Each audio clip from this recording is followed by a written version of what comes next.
Hello everybody, sitter här på studietiden.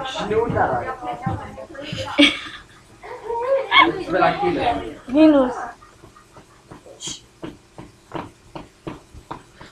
Sitter här på studietiden med Ebbe och flippar ut lite. Mamma, förlåt, det är inte sånt här vi brukar göra i skolan, men... What's up, mamma?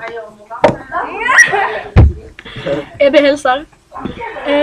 Jag har inte uppdaterat så jättemycket nu på senaste tiden. Eller under helgen, men det har hänt jättemycket. Så bara så ni vet, jag har redan skrivit i bloggen. Jag har fixat designen lite bättre, lite nyare.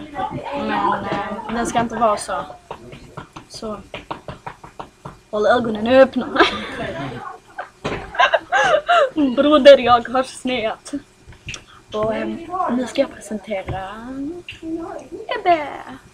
Get your ass over here. I'm a fucking god. I'm on TV. What's up, everybody? Om ni har några frågor Till Ebbe. så är det bara till att smsa Nordasarna till 72250. Nej, det är flippat. Och Jennifer sitter där i bakgrunden. Men hon får inte vara med så jag håller armen här. No. Jennifer är i bakgrunden och bara skrattar. Och ja, vi är ganska utflippade. Men vad ska man göra? Livet leker. Nej, stäng av. Vad är det, Timbuktu? Ja. Härligt. Det är Malmö som gäller. Okej. Ja, jag skriver inlägg snart. Ses. Mwah.